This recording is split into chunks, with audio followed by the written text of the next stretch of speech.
దేవుడు ఈరోజు మీతో మాట్లాడాలనే ఆలోచనతో కొన్ని మాటలు ఈరోజు నేను మీతో మాట్లాడి ముగిస్తానమ్మా. అందరూ కళ్ళు మూసుకుంటే ప్రార్థన చేసుకుందాం. ప్రేమగల మా తండ్రి, మహాపరిశుద్ధకు దేవానికి వందనాలు అయ్యా తండ్రి దేవా. తండ్రి, ఈరోజు దినం తండ్రి దేవా మీతో మాట్లాడుకోవడానికి నాకు ఇచ్చిన గొప్ప భాగ్యానికి లెక్కలే వందనాలు తండ్రి దేవా. తండ్రి, ఈరోజు తండ్రి దేవా మీ మాటని నా నోటితో మాట్లాడుతుండగా తండ్రి దేవా మీ తోడు కృప దయచేయండి. నా మాటే మీరు తోడుని కాపాడుతాను వేడుకుంటున్నాను తండ్రి దేవా. తండ్రి, ఈ మాటలు తండ్రి దేవా నాలుగు గోడల మధ్య కాకుండా తండ్రి దేవా ఆన్లైన్లో వెళ్ళాలన్న ఆలోచనతో బయటకు వెళ్తుండగా తండ్రి దేవా మీ తోడు కృప దయచేస్తాను వేడుకుంటూ, అలాగే తండ్రి దేవా మీ మాటలు చెప్తుండగా కొన్ని ఆత్మలైన తండ్రి దేవా మారే విధంగా దయచేస్తాను వేడుకుంటూ ఈ చిన్న ప్రార్థన ప్రవేశకి స్నాంబట్టి వేడుకుంటున్నాను తండ్రి. ఆమేన్.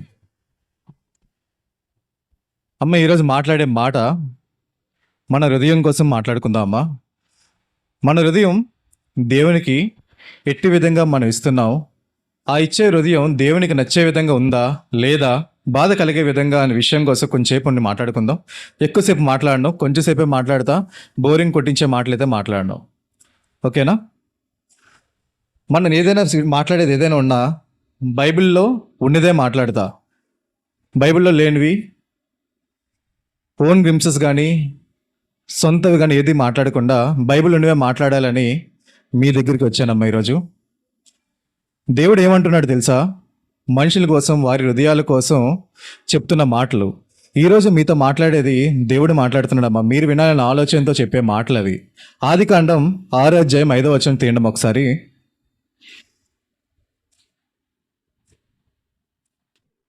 ఆదికాండం 6వ అధ్యాయం 5వ వచనం. నరుల చెడుతనము, అమ్మ మైక్ తీసుకోండి. 6వ అధ్యాయం 5వ వచనమ్మా. నరుల చెడుతనము భూమి మీద గొప్పదనియు వారి హృదయం యొక్క తలంపులలోని ఊహ అంతయు ఎల్లప్పుడూ కేవలము చెడ్డదనియు యెహోవా చూచి. నెక్స్ట్ వచనం. తాను భూమి మీద నరులను చేసినందుకు యెహోవా సంతాపము నొంది. చాలా మాపండి ఏటమ్మా, ఏ వాడాడు దేవుడు? సంతాపం. అందరికీ తెలుసా సంతాపం అంటే ఏ మాట? అది ఆనందం కలిగే విషయమా, బాధ కలిగే విషయమా? అది సంతాపం అంటే బాధ కలిగే మాట. మనకి దేవునికిచ్చే, మన హృదయంలో దేవునికిచ్చే స్థానం ఎలా ఉందమ్మా? ఆనందం కలిగించే విధంగా లేదు. మన ఆలోచనలు కానీ, మన తలంపులు కానీ, మనం చూసే ఉద్దేశాలు కానీ దేవునికి ఆనందం కలిగించే పనుల్లో లేవు, బాధ కలిగించే విధంగా ఉన్నాయి. అందుకనే దేవుడు అంటాడు సంతాపం కలిగిస్తున్నాయమ్మా. అంతే కదా? మన భూమి మీద ఎవరైనా పిల్లలు మన ఉన్న పిల్లలు ఏమైనా చేస్తే ఎలా అనుకుంటాం మన అందరూని? అది నా కడుపుని ఎలా పుట్టాడు, నాకు లేని అలవాట్లు నా పిల్లలకి ఎలా వచ్చాయని మనం అందరూ భావిస్తాం కదా. అలాగే దేవుడికి లేని అలవాట్లు దేవుడికి ఇచ్చే రకమే కానీ ఎవరిని బాధ పెట్టే రకం కాదు. ఎవరైనా ఒప్పుకుంటారా దేవుడు బాధ పెట్టే రకం అని? లేదే. అటువంటిది మన హృదయంలోని మనం ఇచ్చే ఆలోచనలు కానీ, మన తలంపులు కానీ, చేసే చూపులు కానీ చాలా బాధాకరంగా ఉన్నాయమ్మా. మనం అనుకుంటాం నా ఆలోచన నా మనసులోది, నేను ఒక మనసులో ఎగ్జాంపుల్ నేను ఏదైనా అనుకున్నాను అనుకోండి, ఎవరికైనా తెలుస్తుందా నా మనసులో అనుకున్న మాట? ఎవరికి తెలిసే అవకాశం కూడా లేదమ్మా.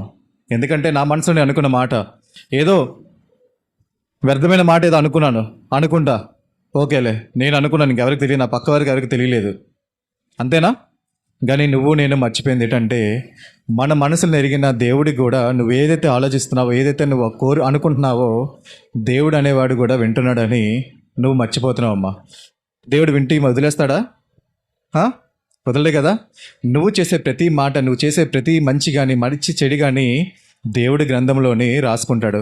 ఎంతమంది అమ్మ నమ్ముతారు నేను చనిపోయిన తర్వాత పైకి వెళ్ళిపోయిన తర్వాత ఏముండదులే అనుకుంటావా? నువ్వు చేసే పాపం ఏదుందో దేవుడు దానికి లెక్క అడుగుతాడమ్మా. నువ్వు చేసేది అదంతా మనం మర్చిపోయి మన ఊహల్లో, మన హృదయంలో అనుకున్న మాటలు నాకొక్కరికే ఉన్నాయి కదా, నా పక్కన సహోదరులకు తెలియలేదు కదా, సహోదరుడికి తెలియలేదు కదా నువ్వు అనుకుంటావు. కానీ దేవుడు ప్రతిదీ మన హృదయాలను ఎరిగినవాడమ్మా. హృదయాలు ఎరిగినవాడు కాబట్టి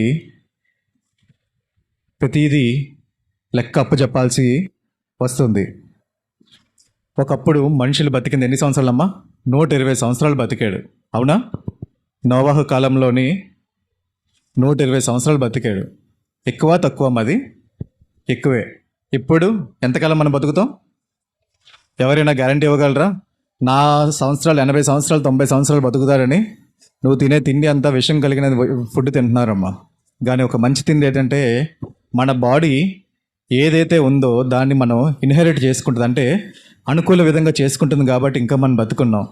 మీరు మనం తినే ఫుడ్ కానీ ఎక్కడ తయారీ జరిగిందో ఆ ప్రాంతంలో కానీ మీకు చూసుంటే ఎంత కల్తీ జరుగుతుందో అని మీకు తెలుస్తుంది. తినే తిండి దగ్గర నుండి, పాళ్ళ దగ్గర నుండి, నూనె దగ్గర నుండి ప్రతిదీ కలిటే.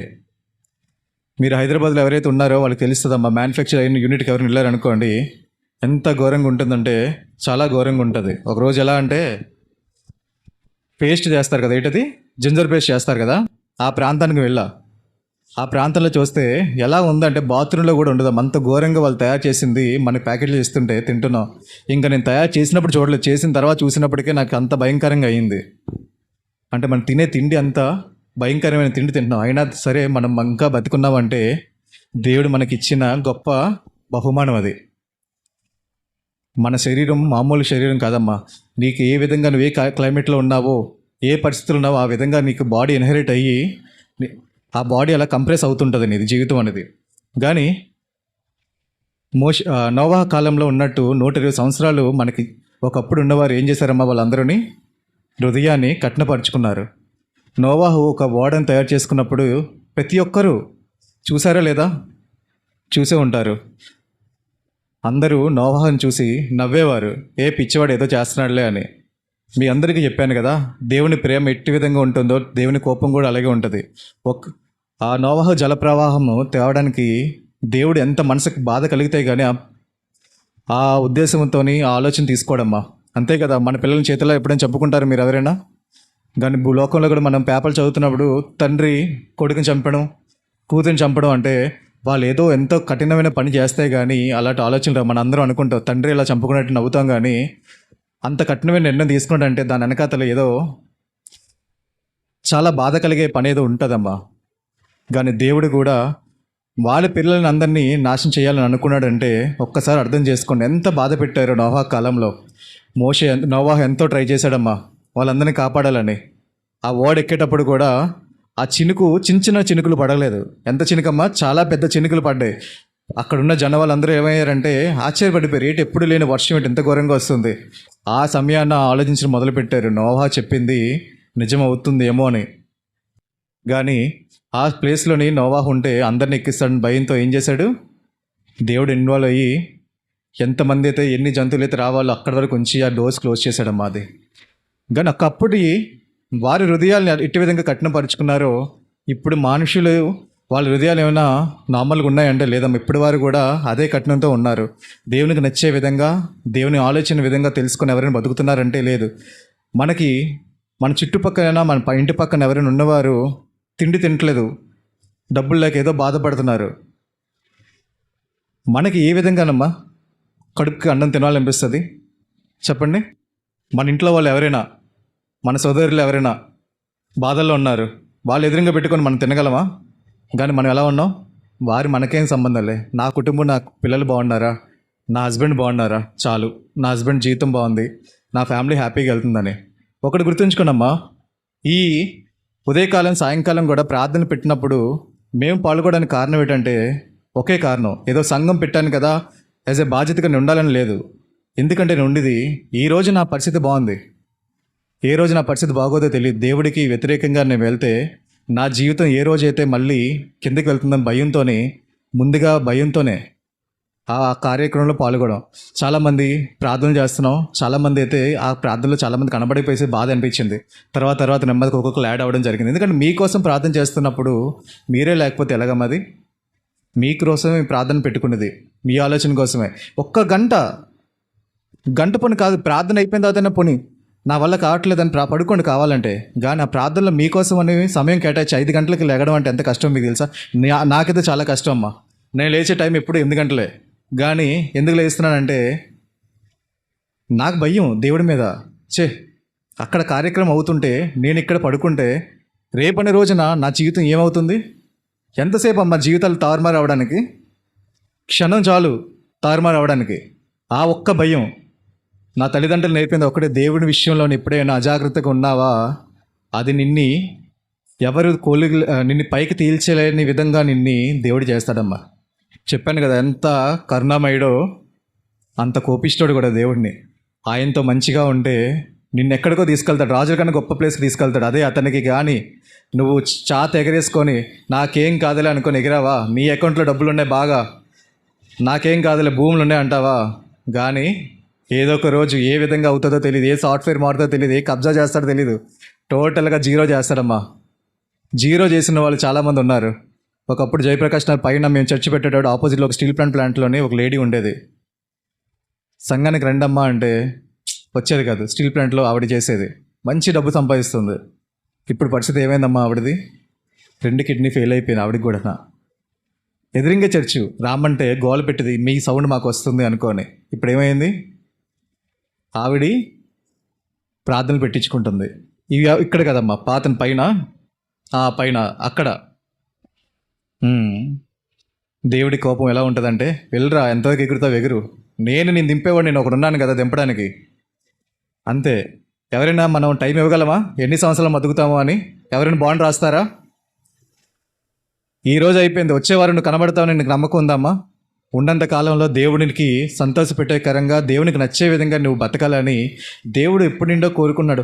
పోనీలే అయిపోయింది, వయసు అయిపోయినప్పుడైనా దేవుడు నా దగ్గరికి వచ్చాడు, అప్పుడైనా చూస్తాడు నిజంగా ఉన్నావా. మనం ఉండే జీవితంలోని దేవుడిని నమ్ముకున్న క్రైస్తవులు అందరూ ఎంత సంవత్సరాలమ్మా? ఎవరైనా అడిగామనుకో, ఎప్పటిండమ్మా దేవుడిని పట్టుకున్నావు అంటే, అమ్మ నేను దేవుడిలో నమ్మి 15 సంవత్సరాలు అవుతుంది, 20 సంవత్సరాలు అవుతుంది, 30 సంవత్సరాలు అవుతుందని చెప్తున్నారు. కానీ ఇన్ని సంవత్సరాలు అయ్యాయి కదా, నువ్వు నిజంగా మారు మనిషి పొందావా? ఇంకా నిజంగా దేవునిలో మనసు మారిందా? అన్నిటికీ నీకు తేడా ఉండాలమ్మా. ఇద్దరు ఒకలా ఉంటే నీకు వాళ్ళకి తేడా ఉంది. నీ ఇద్దరిలోని చూసేటప్పుడు ఎలా ఉండాలి తెలుసా? వీళ్ళు దేవుని బిడ్డలు అనాలి. ఒక ఉదాహరణకి చూస్తే విజయవాడ ఒక ప్లేస్ ఉంటుందమ్మా. నేను ఒక ఉదాహరణలు ఎక్కువ చెప్తాను, ఎందుకంటే దానిలో మనకి చాలా డిఫరెన్స్ తెలుస్తుంటుంది మీకు. విజయవాడలో ఒక ప్లేస్ ఉంటుందమ్మా. నేను రీసెంట్గా విజయవాడ వెళ్ళిన తర్వాత ఒక ప్లేస్లోని టిఫిన్ తినడం స్టార్ట్ చేశాను. చాలా చిన్నది, ఒక నియర్ అబౌట్ 55 ఏజ్ ఉంటుంది. దాని పక్కన చాలా హై క్లాస్గా ఒక టిఫిన్ షాప్ పెట్టారు. జనాలు ఎక్కువ వచ్చేది ఎక్కడంటే, పక్కన ఎవరైతే ముసలావిడని చెప్పానో ఆవిడ దగ్గరికి రావడం మొదలుపెట్టారు. చాలా ఎక్కువ మంది వస్తున్నారు. రీజన్ ఏంటంటే తెలిస్తే, నేను పక్కన కూర్చొని వింటున్న మాటలు. ఆవిడ క్రైస్తవురాలమ్మా, మోసం అంటే ఒప్పుకోదు, టేస్టింగ్ సాల్ట్ కానీ ఏదైనా కల్తీ లేకుండా వండుతుంది అంటది. అంటే ఇక్కడ దేవుని ఎలాగంటే మహింపరచబడ్డారు. ఆవిడ దేవుని బిడ్డమ్మ, అందుకే మోసం చేయదు. మహిమ పడిందా లేదా? అక్కడ డబ్బు సంపాదించాలంటే ఎలాగైనా సంపాదించవచ్చు. కానీ ఆమె ఎక్కడ ఏంటనుకుందంటే, నా దగ్గరికి తిండికి వచ్చిన వాళ్ళకి సంతృప్తిగా వెళ్ళాలి, డబ్బులు లేకపోయినా ఏమందమ్మా తర్వాత ఇవ్వండమ్మా అని చెప్పేస్తుంది. దేవుడు ప్రతిరోజు నేనున్నప్పుడే దేవుని మహిమపరచబడ్డాడంటే, నేను లేనప్పుడు ఎంతమంది అమ్మ మాట్లాడుకుంటారు ఆవిడ కోసం. పక్కన ఎన్నో డబ్బులు ఖర్చు పెట్టి హోటల్ కట్టారు. ఎవరో కుర్రవాళ్ళు వెళ్తున్నారు తప్ప ఎవరు పెద్దవాళ్ళు ఎవరు వెళ్ళట్లేదమ్మా. అంటే ఆవిడ నిజాయితీ అలా ఉంది, దేవుడిని నమ్ముకుంది కాబట్టి ఆ వ్యత్యాసం కానీ, ఆ డిఫరెన్స్ తెలుస్తుంది. అక్కడ డబ్బుల కోసం ఎదురు చూడలేదు ఎప్పుడుని.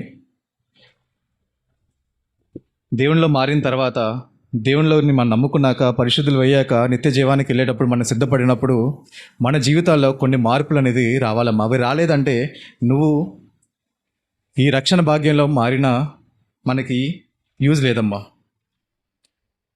యేసుక్రీస్తు గారిని సిలువేసినప్పుడు ఏమైందమ్మా? ఒక ఉదాహరణ చూసుకుంటే, పక్కన ఇద్దరు ఉన్నారు.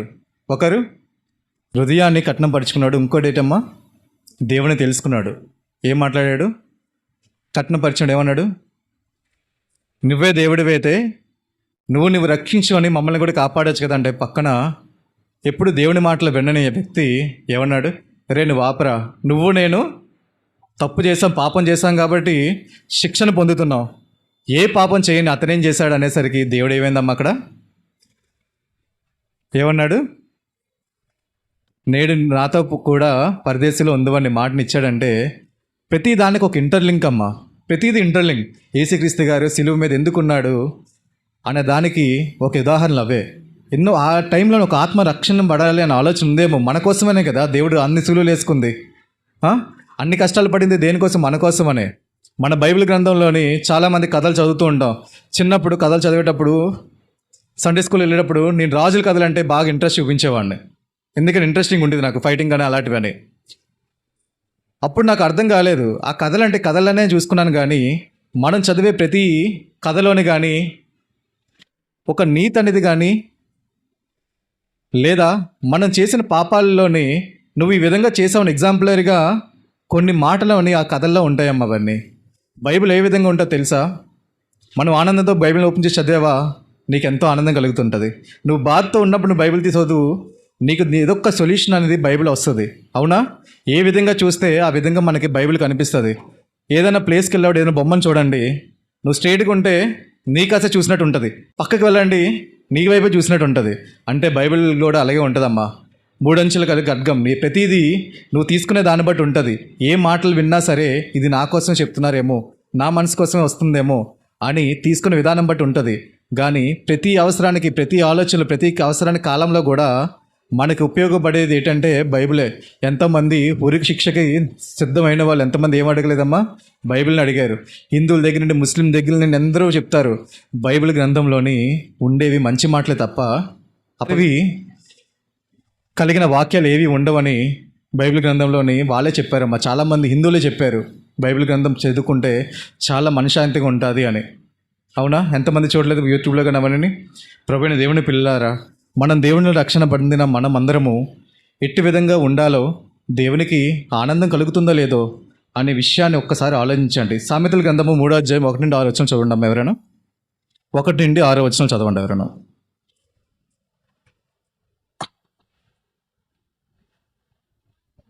నా కుమారుడా, నా ఉపదేశము మరువకము, నా ఆజ్ఞలను హృదయపూర్వకంగా గైకొనుము, అది దీర్ఘాయువును సుఖ జీవితముతో గడుచు సంవత్సరములను శాంతిని నీకు కలుగజేయను. అక్క మైక్ షిట్స్ కాదు, ఇంకా 3 వరకు చదవండి అక్క. అలాగా సామెతల గ్రంథము 3వ అధ్యాయం 1 నుండి 6 వచనాలు. ఫస్ట్ 3 చదవండి. ఫస్ట్ 1 నుండి 3 వరకు చదవండి ఫస్ట్. నా కుమారుడా, నా ఉపదేశము మరువకము, నా ఆజ్ఞలు హృదయపూర్వకముగా గైకొనుము, అవి దీర్ఘాయువును సుఖజీవముతో గడుచు సంవత్సరములను శాంతిని నీకు కలుగజేయును. దయను సత్యమును ఎన్నడను నేను విడిచిపోనీయకము, వాటిని కంఠాభూషణముగా ధరించుకొనుము, నీ హృదయమును పలక మీద వాటిని రాసుకొనుము. ఆపండి. ఏమన్నాడమ్మా దేవుడు? నీ హృదయంలోని పలకలోని ఏం రాసుకోమన్నాడమ్మా? సినిమా పేర్లు రాసుకోమన్నాడా? లోక సంబంధమైన రాసుకున్నామన్నాడా? దేవుని మాటలే కదమ్మా రాసుకోమన్నాడు. దేవుని ఆజ్ఞే కదమ్మా పెట్టుకోమన్నాడు. దేవునికి మనం పక్కన పెట్టి లోక సంబంధమైన వారికి మనం స్థానం ఇచ్చి, వారు నా జీవితాన్ని కాపాడుతారు, నా జీవితాన్ని వెలుగు తెచ్చేవారు వాళ్ళే అనుకొని ఏ రోజైతే ఎవరైతే అనుకుంటారో వారు జీవితంలో ఏ రోజు కూడా సాధించినట్టు చరిత్రలో లేదమ్మా. ఏ రోజైతే దేవుడిని నమ్ముకుంటావో, దేవుడే నన్ను జీవితాన్ని కాపాడేది, దేవుడొక్కడే నన్ను ఈ బాధల నుండి కాపాడేది, ఈ కఠినమైన ఈ నరకమైన కష్టాల నుండి కాపాడేది దేవుడు అని ఎవరైతే అనుకుంటారో వారందరినీ కాపాడేది ఎవరమ్మా? దేవుడే. నువ్వు నేను అనుకుంటున్నావేమో ఇంకా సమయం ఎక్కువ ఉంది కదా, కాపాడేది దేవుడమ్మా. ఇప్పటికి కూడా మనకు అవకాశం ఇస్తూనే ఉన్నాడు మారమని. మనం దేవుడిని మనం మారకుండా, ఒకప్పుడు నోవాహు కాలంలో ఏ విధంగా అయితే ఉన్నారో, మనసును కఠినపరుచుకుని ఎవరైతే ఉన్నారో ఆ విధంగా ఇంకా ఉంటున్నాం తప్ప దేవునికి నచ్చే విధంగా ఎంతమందో దేవుని వాక్యాలు మనకు చెప్తున్నా సరే ఇంకా మన మార్పు అనేది జరగట్లేదు. మాట వరుసకి నోట్ల నుండి మాట అయితే వస్తుందమ్మా. క్రైస్తవులుగా మనం డిఫరెంట్గా ఉండాలని మనం మాట్లాడేటప్పుడు, ఒక హిందువుల దగ్గరికి వెళ్ళి మాట్లాడినప్పుడు వారికి ఒక ప్రత్యేకత కనిపించాలి. క్రైస్తవులు వచ్చి మాట్లాడారంటే వారి డిఫరెన్స్ ఎలా అంటే, వెళ్ళి వచ్చిన తర్వాత ఆ ఇంట్లోని కొంత మార్పు వచ్చే విధంగా ఉండాలి. ఆ మార్పు రావాలంటే నువ్వు నేను ఎంతో పరిశుద్ధంగా ఉండాలమ్మా. ఆ పరిశుద్ధంగా వెళ్ళిన మనం చాలా దేవునిలో దగ్గరగా మనం ఉండి మాట్లాడుకుంటే చాలా గొప్ప వరాలు జరుగుతాయమ్మది. మొన్న ఎవరమ్మా ఏమైంది? దుర్గారావు గారు చనిపోయారు. ఏమైంది? మన కుటుంబం అంతా, సంఘం అంతా వెళ్ళి ఆమె ఇంటికి వెళ్ళి ప్రార్థన చేసాం. అది అంటే సంఘం వెళ్ళి ప్రార్థన చేసింది అంటే, ఇప్పుడు మనం చాలామంది అనుకుంటారు క్రైస్తవులకు వెళ్ళారు కానీ బతకలేకపోయాడని అనుకుంటారు. కానీ ఆ చావు తర్వాత వాళ్ళ జీవితంలోనే కొన్ని మార్పులు చాలా జరుగుతాయమ్మా. ఆ కుటుంబం చూడండి, పక్కా చెప్తున్నా, దేవునిలోకి రావడానికి ఇదొక ఎంట్రన్స్ అంతే. కొన్ని మార్పులు జరగాలన్నా, కొన్ని విజయాలు జరగాలన్నా కొన్ని బలవాల్సి వస్తుందమ్మా. అది అర్థమైందా? మా జీవితంలో కూడా ఇంకా నా తండ్రికి ఇంకా ఆయుష్ చాలా ఉంది, కానీ తండ్రి ఎందుకమ్మా చనిపోయారు? ఎవరైనా చెప్తే నవ్వుతారమ్మా. కాలుకి ఫ్రాక్చర్ అయితే తండ్రి చనిపోవడం అంటే ఎవరైనా నమ్ముతారా? కానీ కొన్ని ఎలా ఉంటాయంటే ఊహించలేము. అటువంటి దానివల్ల ఎన్నో గొప్ప మార్పులు, కొత్త దేవుడు ఏదో ప్రణాళిక చేయాలనుకున్నాడు కాబట్టి ఎన్నో తీసుకున్నాడమ్మా. ప్రభువైన దేవుని పిల్లాడా, ఒకసారి మిగతాదేటి 3-6 వచ్చిన చదవండి. సేమ్ సామెతలు 3:1-6 నుండి ఉందిగా. 3 చదివారు, 4 నుంచి చదివాను. అప్పుడు దేవుని దృష్టి యందును మానవుల దృష్టి యందును నీవు దయనుంది మంచివాడివని అనిపించుకొందువు. నువ్వు ఎవరితో మంచివాళ్ళు అనిపించుకుంటున్నావమ్మా? మనిషి రూపంలో దేవుడి దగ్గర ఆనందంగా మంచివాడిగా అనిపించుకోవాలనుకుంటున్నావా, లేదా లోకపరమైన మనుషుల దగ్గర మంచివాడు అనిపించుకోవాలనుకుంటున్నావా? ఒక్కసారి మీరు ఆలోచించండి.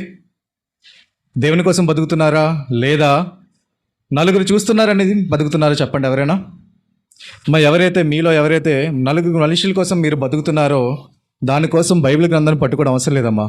దేవుని కోసం ఎంతమంది అయితే బతుకుతారో, దేవుని చూస్తున్నాడు, దేవుని కోసం బతకాలి, దేవుని ఆలోచన కోసం బతుకుతున్నాను ఎంతమంది అయితే భావిస్తున్నారో వారికి నిత్య జీవం అమ్మ ఖచ్చితంగా వస్తుందమ్మా. ఇప్పుడు మీరందరూ బైబిల్ పట్టుకున్నారు కదా అని ప్రతి ఒక్కరు పరలోకానికి వెళ్తాను మీరు అనుకుంటున్నారా? లేదమ్మా.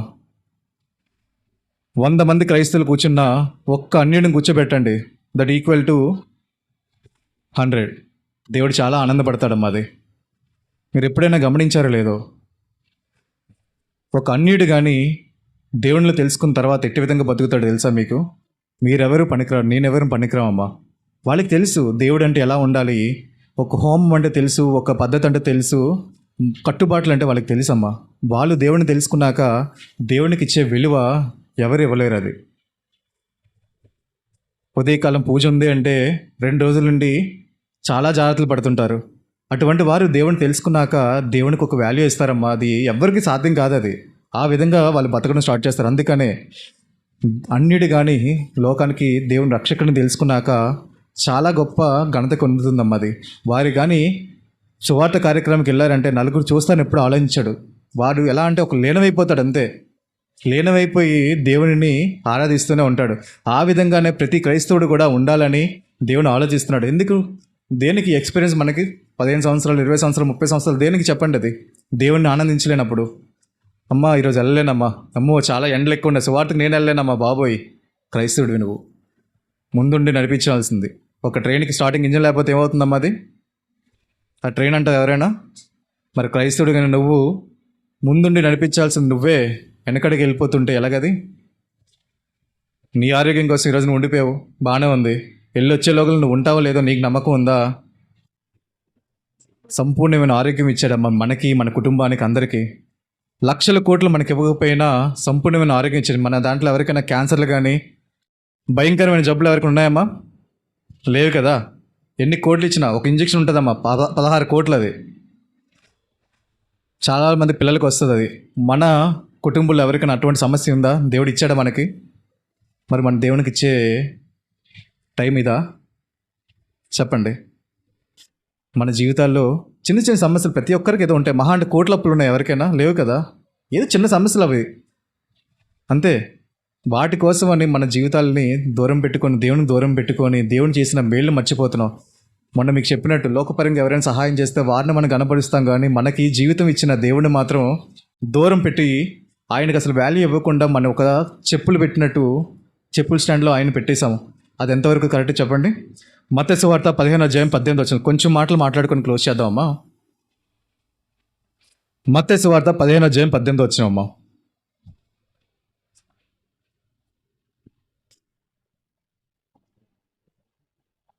మత్తయి 15:18. నోటి నుండి బయటికి వచ్చినవి హృదయంలో నుండి వచ్చును.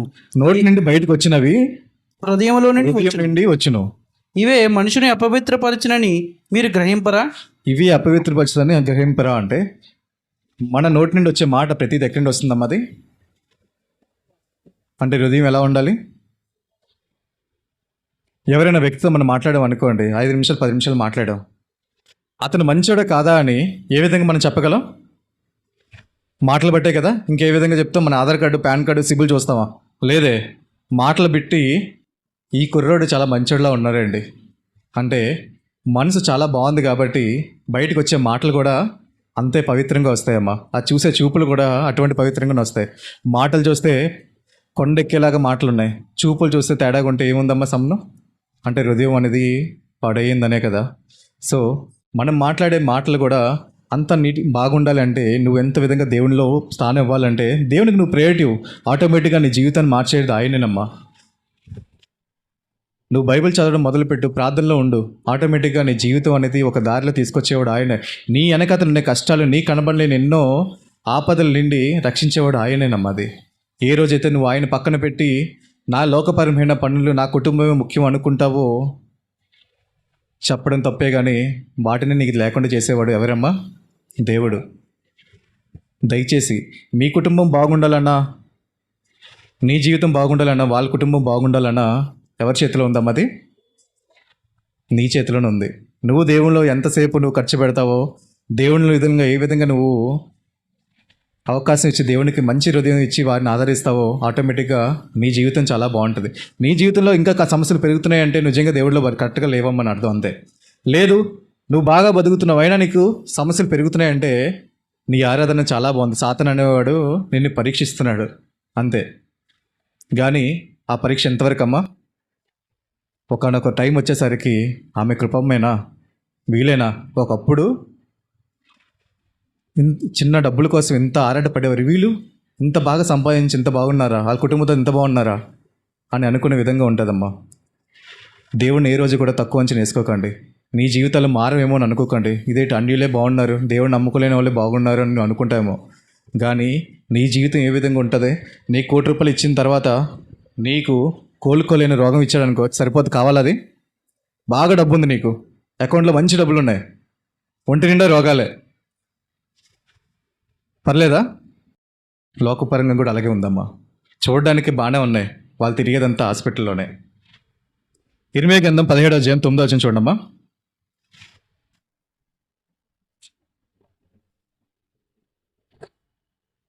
ఇర్మియా గ్రంథం 17వ అధ్యాయం 9వ వచనం.